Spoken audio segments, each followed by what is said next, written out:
9th class के 7वें अध्याय त्रिभुज की हमारी दूसरी प्रश्नावली चल रही है 7.2।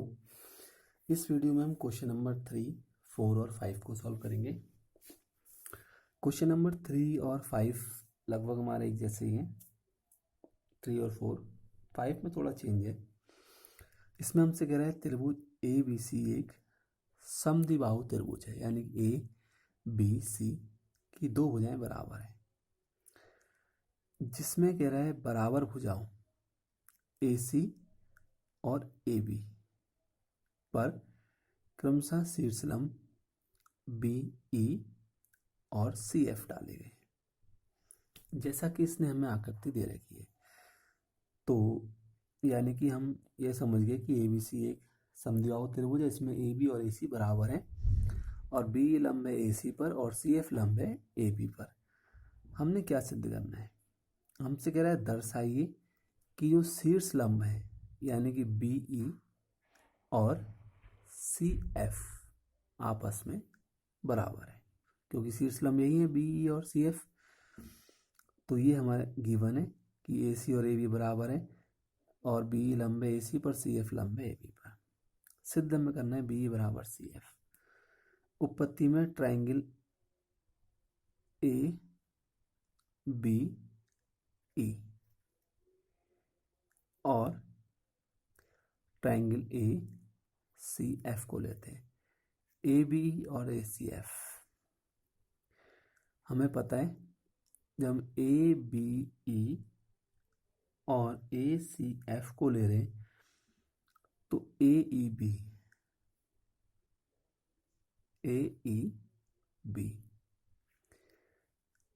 और ए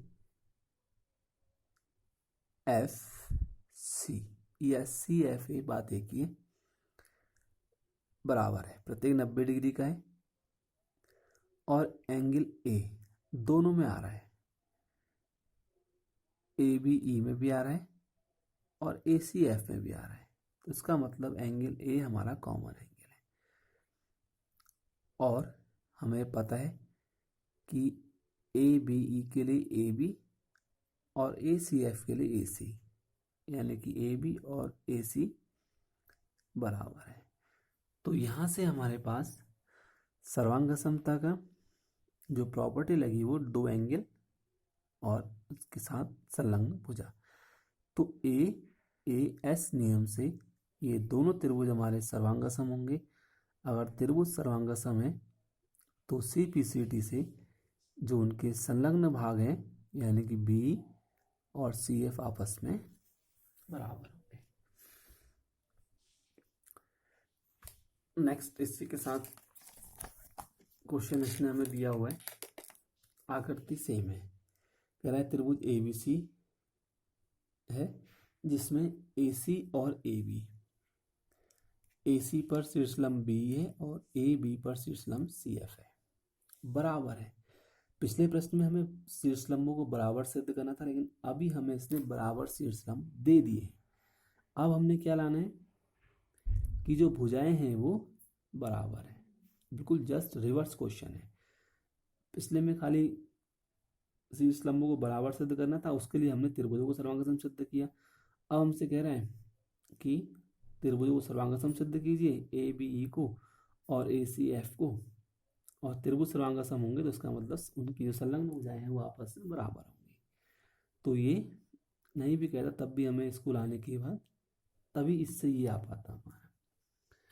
तो थोड़ा सा ही अंतर है, दिया है हमें त्रिभुज ए बी सी है, इसमें शीर्षलंब बराबर है यानी कि बी और सी एफ। सिद्ध करना है कि दोनों त्रिभुज सर्वांगसम है और उनकी संलग्न भुजाएं बराबर है, दूसरे खंड में। तो वही हमने ट्राइंगल ए बी और ए सी एफ लिया। हमें पता है ए ई बी और ए एफ सी बराबर है प्रत्येक 90 डिग्री, क्योंकि ये हमें दिया ही है इसलिए शीर्षलंब है।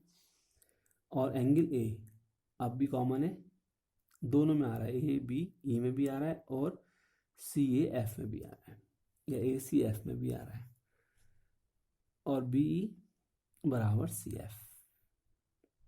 तो वही जो पिछले प्रश्न में हमारा नियम प्रॉपर्टी लगी, सर्वांग समता के AAS नियम से दोनों त्रिभुज हमारे सर्वांग सम होंगे। त्रिभुज सर्वांग सम है तो इसका मतलब जो उनकी संलग्न भुजाएं हैं वो आपस में CPCD से बराबर होंगे। इस प्रकार से ही हमारे दोनों खंड प्रूफ होके आ जाएंगे। क्वेश्चन नंबर 5,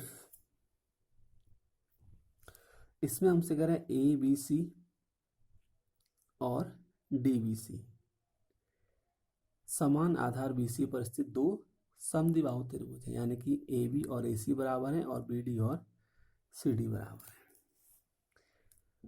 जैसा इसने आकृति दी में दिया हुआ है। हमसे कह रहा है दर्शाइए कि ABD और ACD आपस में बराबर होंगे। तो जो गिवन है वो हमने लिख लिया, जो सिद्ध करना है वो ABD बराबर ACD। सबसे पहले हमने ट्राइंगल ABC लिया, क्योंकि हमें पता है कि AB और AC बराबर है। अगर किसी त्रिभुज की दो भुजाएं बराबर हैं तो उनके सम्मुख कोण आपस में बराबर होते हैं।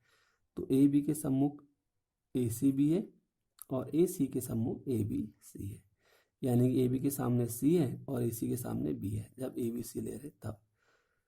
तो क्वेश्चन ये हमारा प्रमेय से आया है, जो हमने इसी प्रश्नावली के प्रारंभ में कराई थी 7.1। अगर किसी त्रिभुज की भुजाएं बराबर है तो उनके सम्मुख कोण आपस में बराबर होते हैं। इसी प्रकार से हमने DBC में भी लिया। DBC में जो BD है वो CD के बराबर है, भुजाएं बराबर हैं तो 7.1 प्रमेय से उनके सम्मुख कोण आपस में बराबर होंगे। अब हमने इक्वेशन फर्स्ट और सेकंड को आपस में जोड़ दिया है। जब इक्वेशन फर्स्ट और सेकंड को हम आपस में जोड़ेंगे तो ACB प्लस DCB, यहाँ आ जाएगा राइट साइड में ABC प्लस DBC। अब ACB प्लस BCD या DCB ये मिल करके ये प्लस ये मिल करके ACD हो जाएगा, और ABC और DBC मिल करके ABD हो जाएगा, और ये हमारा प्रूफ होके आ गया है। तो कोई ज़्यादा दिक्कत वाली बात नहीं है। आकृतियाँ दी हुई हैं सारे क्वेश्चन में, जहाँ पर आकृति दी है तो वहाँ हमें ज़्यादा कुछ नहीं करना है, केवल ये ध्यान रखना है कि कौन सी प्रॉपर्टीज़ का हम यूज़ करेंगे जिससे कि हमारा ये सिद्ध हो किया जाए। ज़्यादातर क्वेश्चन हमारे जो दूसरे तीसरे खंड है वो CPCD से हो जा रहे हैं। बस ध्यान रखना है कि हमने CPCD तभी अप्लाई करेंगे जब तक कि हम उन त्रिभुजों को सर्वांगसम किसी भी प्रॉपर्टी से सिद्ध ना करते हैं। नेक्स्ट वीडियो में हम इनके आगे क्वेश्चनों को 6, 7 और 8 को सॉल्व करेंगे, तो हमारी जो 7.2 एक्सरसाइज है वो कंप्लीट हो जाएगी। 8 ही क्वेश्चन है इसमें 7.2 में।